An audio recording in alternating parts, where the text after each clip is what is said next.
The Louisiana Restaurant Association presents the We Live to Eat podcast. It is said in Louisiana that a great deal of our culture revolves around food. The We Live to Eat podcast will explore Louisiana's restaurant industry one episode at a time. Laissez les bon temps rouler.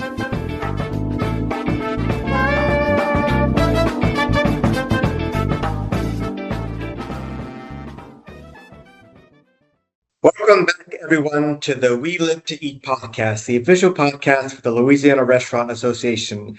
Today, I have a very special guest with me. She is the current generation of proprietors at Domilise's Po' Boys and Bar. Please help me welcome Joanne Domilise to our podcast. Good morning. Good morning. Glad to be here. I'm glad you're here. I know we had some difficulty getting you set up, but I'm glad we got that all settled and out of the way for you to be here this morning. Me too. Now, I know you've been with the Domilise family and been with the Po' Boy family for a while now.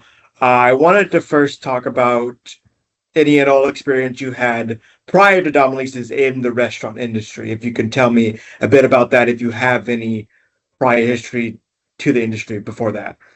Well, my experience before was not actually working in a restaurant. In fact, I never had, including Domilise's, until I took over.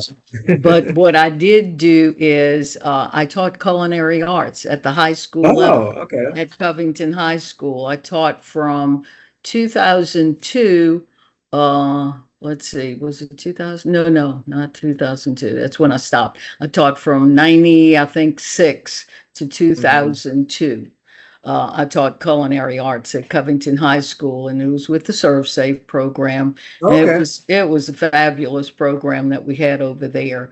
And so through that, I got the book knowledge. And of course, we used to have events where we would cook for large crowds. So had that experience too, but never thought I would actually work in a restaurant. And as I said, I never did. Mm-hmm.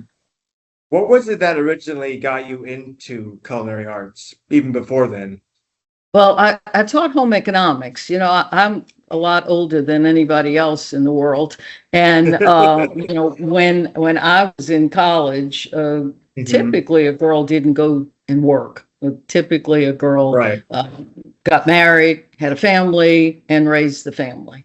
And that's where I thought I would be. So the best way to prepare for that was to take home economics, and which today they don't even call it that. It's called family and consumer sciences. So I took home economics education and graduated in that. I went to Southwestern in Lafayette, which is ULL now, and graduated there, and then taught home economics at Redemptorist, and then taught at Seton Academy, and eventually taught at Covington High School. Right. And then they got involved in possibly having a culinary arts program, and started that there, and I loved that. I mean, I took classes at Art Institute of Houston, Johnson and Wales, at Nichols, at John Foles. I mean, it was really fabulous. So I have a lot of culinary experience. So, and when you ended up joining the Domilise family and marrying into the family, was it a kind of a shift from going into culinary arts into figuring out how to help run a restaurant business? No, not at all. That was never a thought. Never, ever. As I said, I mean, I enjoyed my teaching and did culinary arts, and Domilise's was run by my mother-in-law and eventually my sister-in-law in the last 6 years of her life helped to manage that restaurant. But I never once, ever thought of getting into that business. And then my mother-in-law passed away in 2013. I retired. I used to, after be teaching culinary arts, I was a high school counselor at Covington High, and I retired in 2011. My mother-in-law passed away in 2013, and then my sister-in-law passed away in 2014. So there was no one at the helm. So Right. that's when I stepped in. And Mhm. it was kind of a wild and crazy ride because there was no one. Right. So that's where LRA came in. So you said we'll talk about that Mhm. later, but they Now, definitely were a part of it. before you had joined this family and this business that spanned more than a century at this point, did you have any idea about the reputation of Domilise's before joining the family? No, not at all. Not at all. You had no idea how this large the legacy had been. No, because I didn't grow up uptown. Okay. I grew up on Ursuline Avenue by Mhm. City Park, and then on Paris Avenue by the lake. And so we didn't go uptown. We really Mhm. didn't. I mean, our stomping grounds was City Park. Right. So I really didn't know anything about it. I remember my my family didn't drink. Uh-huh. And Domilise's was a full-fledged bar at that point. You know, it was a restaurant, but it was a bar with every kind of alcohol. Mhm. And I remember thinking, what's my dad going to think about this? I'm dating this guy who lives in a building that has a Right. bar. Wow. Mhm. You were talking about your mother-in-law, which I'm assuming is Miss Dot. Yes. Yes. Um, Miss Dot was such a huge, like, an integral part of Domilise's and kind of like a almost like a figurehead type person in New Orleans because of how long she'd been at Domilise's. Was there anything that you took away from her getting into the point where you were kind of helping run this establishment? Was there any advice that she had given you early on when you had joined the family? Honestly, there wasn't any because I don't think she ever thought I would step into that role. But what Uh-huh. she did do, it, it wasn't just her time at Don Melissa's, it Mhm. was her love of Right. Don Melissa's. She loved her customers, absolutely loved them. Mhm. They were a part of her life that was very, very important.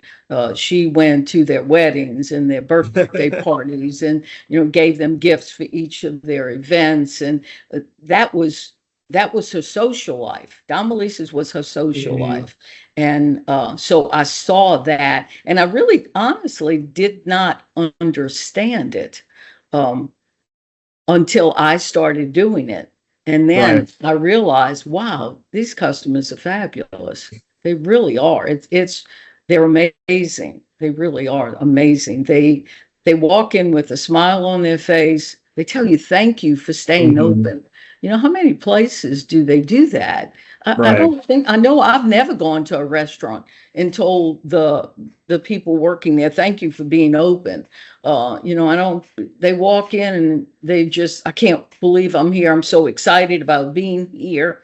And things like that. It's just super motivation for you. And it wasn't until I experienced that I understood her love for the Mhm. customer. And I feel the same way too. It's exciting. It really is. Well, she had said once that the customer is always the most important thing. Do you think that is more important more than ever now that you've got to see how the importance of these people coming in and enjoying the food and everything? Absolutely. Absolutely. I mean, the way I look at it, in New Orleans especially, we have a po' boy shop on every corner. Right.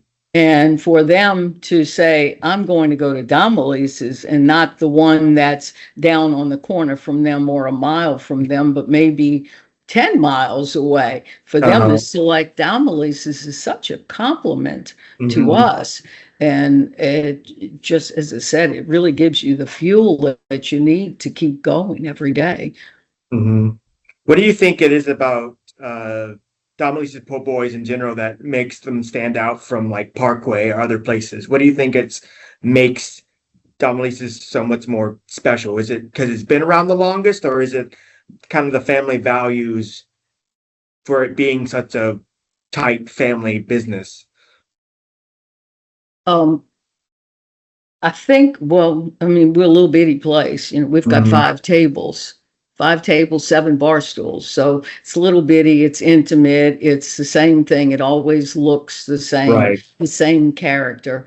Uh, but, and I don't know how other places prepare their things, but at our shop, when you order, your food is then prepared. There's the shrimp are not fried and sitting Mhm. in a container waiting for you to order.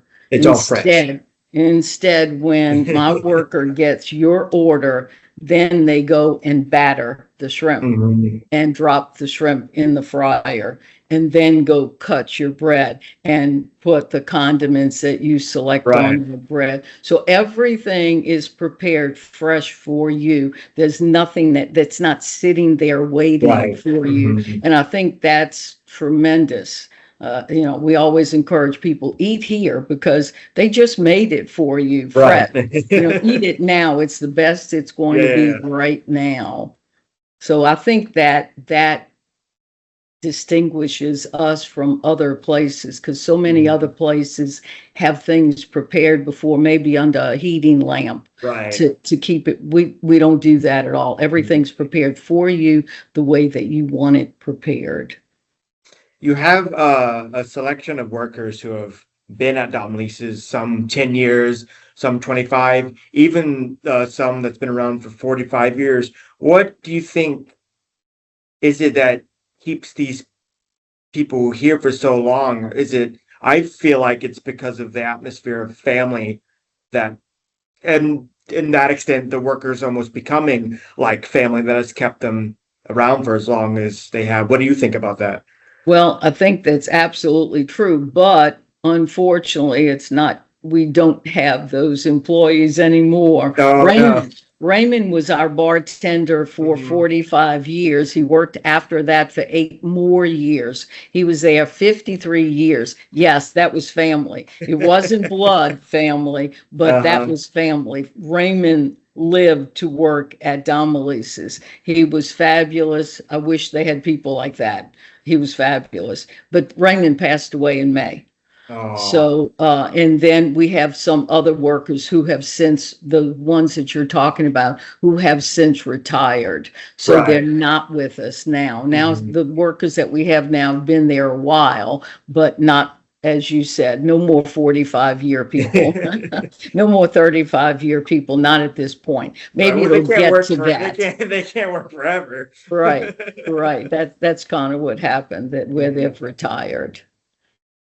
But you think it's that kind of close knitness of Domilises that have them enduring for one place for so long because it's the atmosphere and the camaraderie that keeps them working.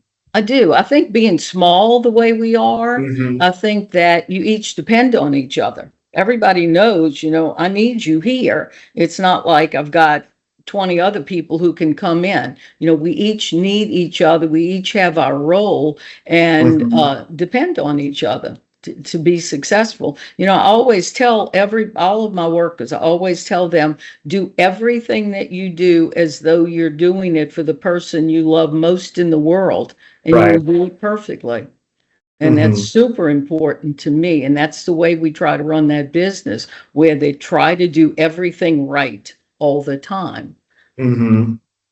Real important. Well, most recently, the Domilises has been awarded the Bib Gourmand Award from Michelin. Did that come as a shock to all Oh, of you? yes, absolutely. I did not expect that. That's, little bitty Domilises. Wow. Hmm. It's such a tremendous honor that I feel like we're still up in the moon right now. Just, we were shocked. Uh, Honestly, I had gotten information about it before the Hmm. announcement, and I didn't even tell my husband because I figured, well, this isn't going to happen. And I don't want him to think I'm some kind of crazy woman thinking it might happen. So I Hmm. didn't even say anything until that actual day. Right. Yeah, so yeah, it was extremely exciting, extremely honored. I mean, to me, that's wow. It's just unbelievable. It really is. And I'm Hmm. still there. I'm still going, really? Could it be? Wow. But Wonderful. did you not think at any moment that you would have gotten it? Because Dominique's has such wonderful reputation. I mean, Anthony Bourdain's talked about it. Adam Richman's talked about it. It's been on the Food Network, on Food Wars. Did you not think just a tiny bit that? Not Michelin. No, no, no, no. It's as I said, we're still floating. Mm-hmm.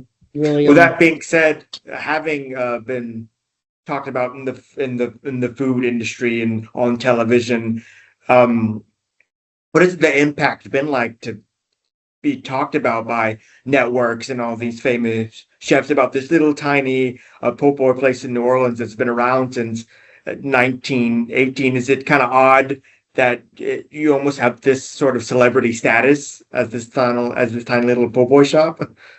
It's exciting because customers come in, our regulars come in, with congratulations or write to me or phone me and, and saying how excited they are and you deserve it. And, right. It's been a long time and things like that they've been super nice in what they've told us. But what we've found is that we've had a lot of customers from New Orleans who are not regulars who have come to us for the first time because of it. They heard about it. So they've come from Slidell and, all in this area that, they'll say, I've never been here before and have come because of Michelin, which has really been nice. Mm-hmm.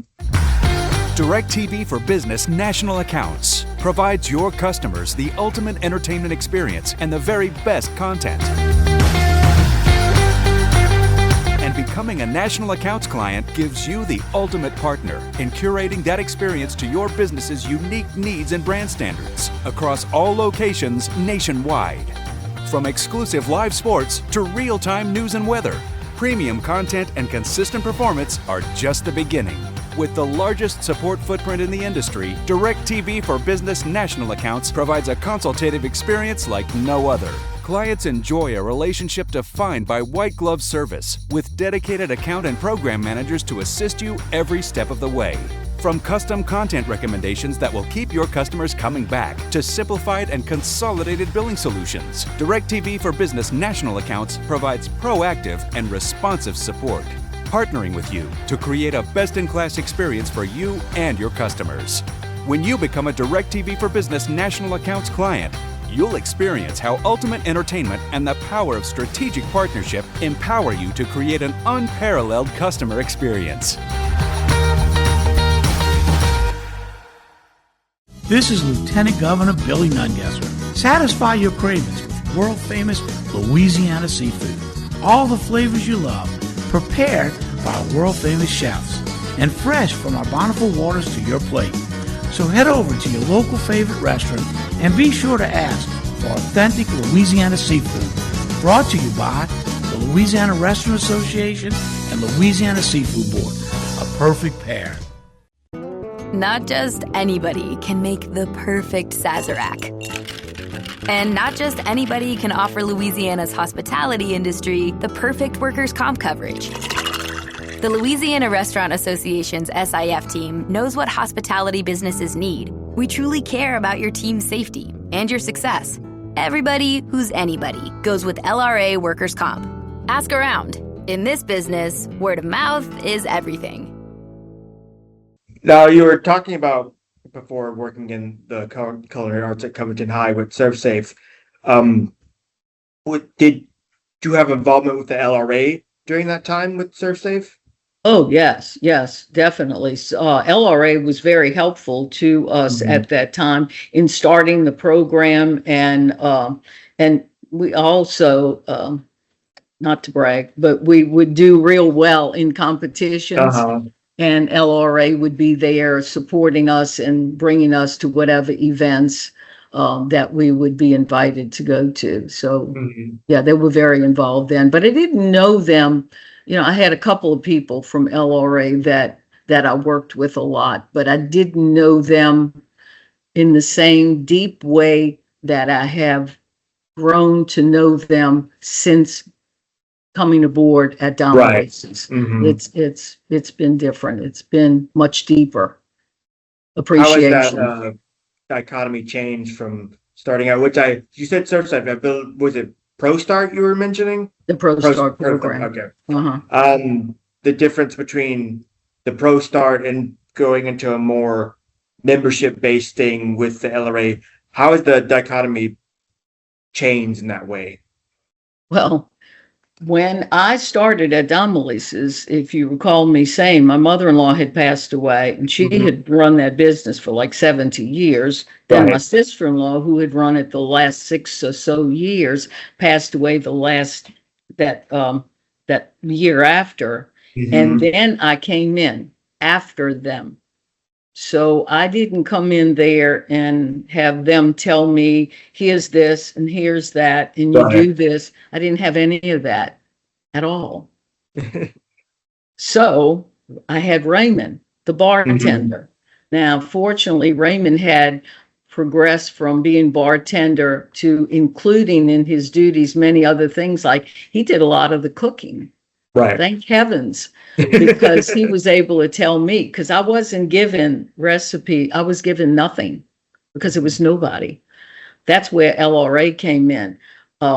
Bills that came through email was still going to my sister-in-law's email. I wasn't getting them, and I didn't know anything about them. You know, I didn't know that you had to have your hood cleaned every X number of months. I didn't know that the fire and safety would come and check the Ansel system every 6 months or so. I didn't know about any of that. So I was getting bills and didn't know it. And then they would eventually either call me or mail something. And that's when I go, what is this? And that's where LRA came in. You know, I would either call them or go there. I spent a lot of time there. Right. I would go there and say, I don't even know what in the world is this fire and safety commodities. And they would explain it to me. And, you know, what is this, whatever. And they would tell me, they would connect me with people. Right. You know, if I didn't know something, they'd go, boom, they would phone call made and they would connect me with somebody. Sometimes it was a restaurant association people, LRA people. Sometimes it was members. Sometimes it was just an outside connection that they got me through a time where, I mean it when I said there was nothing there handed to me. Right. So there was no experience, no recipe folder, no, this is the way this is done. It was just kind of me, Ray, and LRA. And having, fortunately, I had the book background from the ProStart program. That was a big help. And I had gone through, as I said, the classes at Johnson and Wales and at Nichols and at Art Institute in Houston. I had done that kind of thing, which helped out with technique. Right. But then it was the experiences of running the business that I didn't have in LRA. Just did it. And it's still to this day. You know, I call them and ask them about whatever. I can't imagine being in the restaurant industry and not being a member of LRA. They are fabulous. I couldn't do it without them. And I would highly recommend anybody in this industry belong to LRA and get to know the people and actually use the wonderful services they have. They're fabulous. It's amazing. You call up and I'll say, and this is to the receptionist, you know, listen, this is what's happening. Oh, let me put you with so-and-so. Let me put you with, they're fabulous. Yes. Well, as we begin to wrap up this episode and mentioning the Bib Gourmand Award, I would just wanted to ask, what does, and it may be the same as always, because Domilise has always been the same and they've been successful doing it for 100 years. What does the future look like for you and for Domilise's kind of being now placed on the map, as it were, with this prestigious award? What does the future look like? Well, I would hope that we continue as we are now, as Domilise's. You know, I think that's an important part of Domilise's. We renovated in 2015. Actually, if you've been there, actually brought it down to studs. And I told the contractor before beginning construction, I said, I want, when those customers walk in that front door, I don't want them to know anything happened. Mm-hmm. And it was very successful. I mean, it looked exactly the same. The kitchen being totally different, but that's to the right. So you don't see that until you actually turn around. But that's what I wanted. And that's what the customers wanted. I started about 6 months before we started the renovation. I started talking to the customers and saying, if we renovated, what would you recommend that we do? And almost everyone, don't change anything. And so I said, well, okay, we have to, because our hood was not working. And that was the thing that motivated the renovation. And of course, when you start one thing, it's like a big snowball. It just keeps on growing and growing, because if you change the hood, you automatically had to have a bigger hood. The new law, the code required that the hood extend beyond your cooking surface. And we always wanted to have fries. So we said, well, okay, we can add another fryer. And so now we had to have a bigger hood, and we had to have a bigger cooking space because of the fryers. And so it just went from one thing to the other. And so the customers were saying, don't do anything, but we knew we wanted to do those things that I mentioned. So, so anyway, so that changed as far as being more modern in our kitchen area. But other than that, you know, we do everything the same. We have the same menu. Our menu is from 1974. The menu on the wall, the School Sisters of Notre Dame wrote that menu up. So it's the same. The prices, of course, have changed. But, you know, it's the same. So everything's the same. And I want to keep it the same. And I think that's an important part of Domilise's. We'll have customers who walk in and they say, I haven't been here in 20 years. It's exactly the same. You know, and they'll eat and they'll go, it's exactly the same. And I think that's what we want. I don't think we have a traditional menu. And I think that's what we want to continue to do, to provide that restaurant experience for our customers where they feel welcome. They know that they're welcome. They know that we're grateful for them, and hope that they enjoy what we prepare for them. That's wonderful. Thank you so much for taking out the time. I'm sure it's a very busy schedule for you, running Domilise's, to come and talk to me. I very much appreciate it. Thank you, Quentin. I sure enjoyed it. Thank you. And I very much appreciate everyone listening this week, and make sure to tune in for another exciting episode of the We Live to Eat podcast. Thank you for listening to the Louisiana Restaurant Association's We Live to Eat podcast. Please join us for future podcasts where we'll discuss restaurants, food, and culture in the state where we live to eat. Until then, bon appetit.